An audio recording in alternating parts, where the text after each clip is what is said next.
Assalamualaikum dan salam sejahtera. Saya Nur Aiman Syazani binti Muhammad Nur dan rakan saya Nur Hazimah Adebin akan membincangkan topik mengenai faktor migrasi etnik Bugis ke Sabah.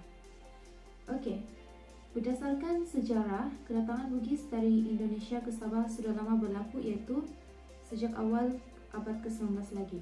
Mengikut tradisi dalam masyarakat Bugis, berlayar, mengembara dan berdagang serta merantau merupakan satu tradisi dalam kehidupan mereka. Oleh sebab itulah mereka digelar sebagai perantau.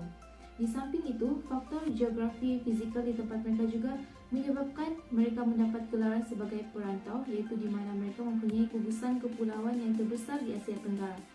Pada ketika itu, migrasi antara pulau dari gugusan kepulauan negara mereka adalah perkara yang dianggap biasa sebagai aktiviti pindah rendah atau merantau.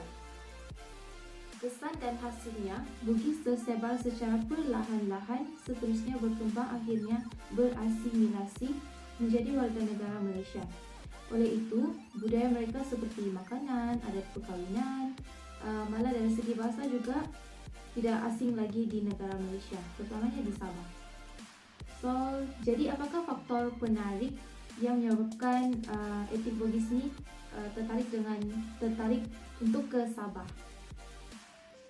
Okey, kita lihat kepada faktor penarik yang pertama adalah kestabilan politik. Lazimnya, kestabilan politik ini dinilai dengan melihat kemungkinan sesebuah kerajaan tersebut akan terjejas kestabilannya atau digulingkan jika tidak dapat mengatasi keganasan domestik seperti peperangan dan musuhan.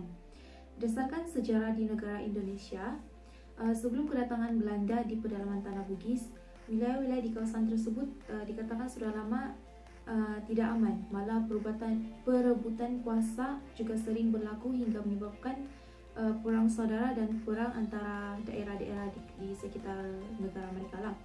Walau bagaimanapun, keadaan politik di Sabah pada ketika itu, pada ketika penghijraan etnik Bugis ni adalah stabil berbanding di negara mereka.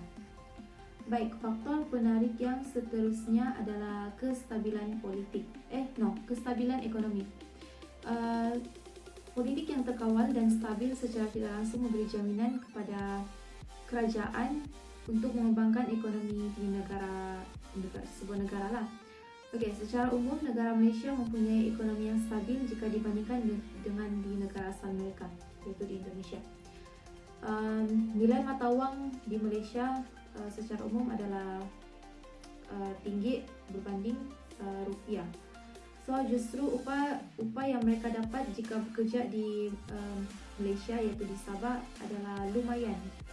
Namun jika dilihat perkembangan ekonomi di Sabah berbanding di negeri-negeri Malaysia yang lain adalah sedikit lembab. Namun mereka tetap tertarik untuk bermigrasi ke negeri Sabah kerana disebabkan oleh faktor geografi jugalah, iaitu dekat dengan negara mereka. Faktor penarik yang seterusnya, iaitu yang ketiga, adalah peluang pekerjaan yang lebih baik.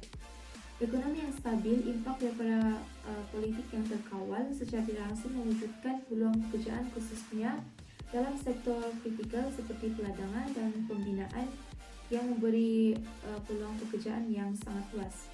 Berdasarkan pertapakan awal etnik Bugis di daerah Tawau pada tahun 1882, kedatangan komuniti Puodo di Tawau ditemani dengan 25 orang suku kaum Bugis, Suluk Tidong dan Bajau bagi mengusahakan tanah untuk penanaman ladang kelapa sawit di Tawau Lama. Selain daripada itu, kedatangan Bugis juga dapat memenuhi keperluan tenaga buruh di Sabah pada ketika itulah, dan mereka juga melakukan aktiviti perniagaan seperti menjual makanan tradisi dan mungkin ada juga yang menjual jamu ubat-ubatan tradisional mereka. Okey, faktor penarik yang seterusnya adalah faktor geografi. Di samping daripada faktor politik, ekonomi dan peluang pekerjaan, faktor penarik Bugis datang ke negeri Sabah juga adalah disebabkan faktor geografi kerana kita tahu Sabah ni terletak dekat dengan negara Indonesia. So lagi-lagi Sabah ni mempunyai persamaan dengan dari segi budaya, agama dan juga bahasa. Jadi sebab itulah juga mereka tertarik untuk bermigrasi ke negeri Sabah. So berdasarkan hasil kajian daripada penyidik mendapati bahawa faktor menarik bukan ekonomi juga mempengaruhi keputusan memilih destinasi penghijraan. Malah faktor ini berkaitan dengan jaringan sosial yang telah wujud sekian lama di negara destinasi yang menjadi jambatan kepada aliran masuk migrasi migran baru. Selain itu, faktor migrasi Bugis ke Sabah juga didorong oleh beberapa faktor penolak. Dan faktor penolak tersebut dapat dilihat dari segi ketidakstabilan politik dan juga ekonomi di dalam negara. Penolak yang pertama adalah ketidakstabilan politik. Sebagai contoh daripada ketidakstabilan politik, kesan, kekacauan dan kerusuhan yang tercetus di wilayah Mindanao, Indonesia yang telah mendorong kemasukan Bugis ke Sabah.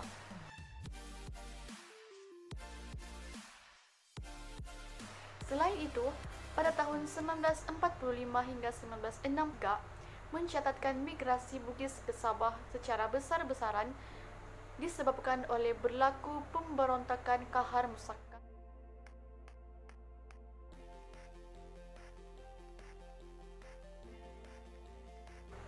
Dan kekacauan ini dikuatiri bagi mereka menjadi serius, melibatkan keganasan dan tumpah darah di sesuatu kawasan.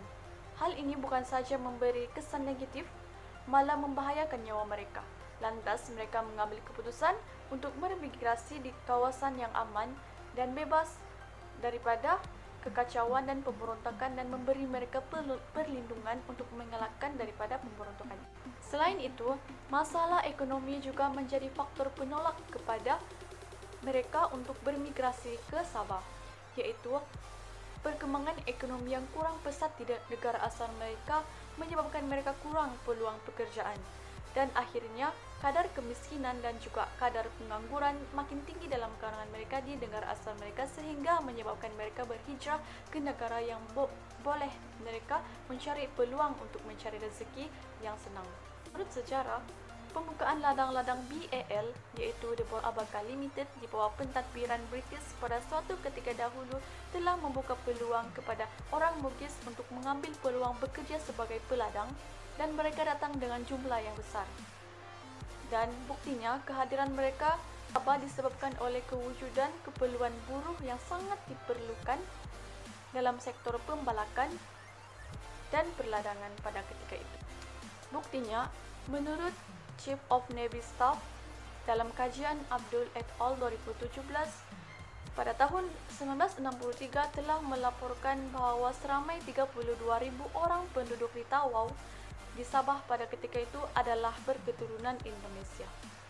Dan buktinya juga, banci penduduk antara tahun 1950 sehingga tahun 1960 mencatatkan jumlah buruh Indonesia di Sabah adalah seramai 24,784 orang dan daripada jumlah tersebut didominasi oleh masyarakat Bugis. Seterusnya kita pergi pula kepada kesan kedatangan Bugis ke Sabah. Faktor penolak dan penarik seperti yang disebutkan tadi itu menyebabkan beberapa kesan daripada migrasi mereka ke Sabah, terutamanya apabila mereka berasimilasi dengan rakyat Sabah. Kesan yang pertama dapat dilihat adalah dari segi kewujudan entiti Bugis di Sabah.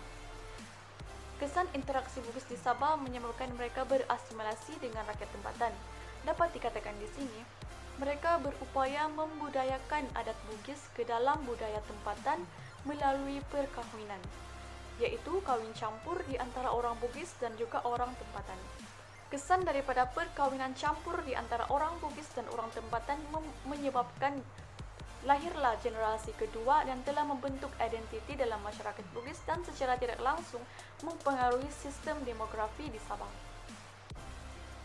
Oleh itu, secara kesimpulannya, migrasi Bugis dari Indonesia ke Sabah sebenarnya telah lama berlaku, iaitu sejak abad ke-17 lagi. Pada mulanya mereka ini dikatakan cuma perantau yang datang berdagang dari Kepulauan Nusantara ke Sabah pada zaman dahulu. Dan perantau pada zaman itu tidak dianggap pendatang oleh rakyat tempatan, malah mereka dialu-alukan untuk datang berdagang di Sabah dan juga di Semenanjung, Kepulauan Semenanjung pada ketika itu. Dan selain itu disebabkan oleh beberapa faktor, yaitu faktor penolak dan faktor penarik, mereka telah melakukan migrasi secara perlahan-lahan ke Sabah sehinggalah sekarang, dan mereka secara perlahan-lahan telah bermasyarakat di Sabah dalam tempoh masa yang lama sehingga menyebabkan mereka mendapat warga negara. Selain itu, kehadiran mereka juga mudah diterima oleh masyarakat disebabkan oleh budaya, adat, dan agama yang hampir sama dengan di Sabah, dan kesannya mereka mudah berasimilasi dan memberi kesan kepada budaya dan identiti. Mereka juga mudah menyesuaikan diri, seterusnya mengambil peluang untuk terus menetap dan menjadi warga negara di Sabah, dan kini etnik Bugis juga menjadi sebahagian daripada rakyat Malaysia di Sabah terutama.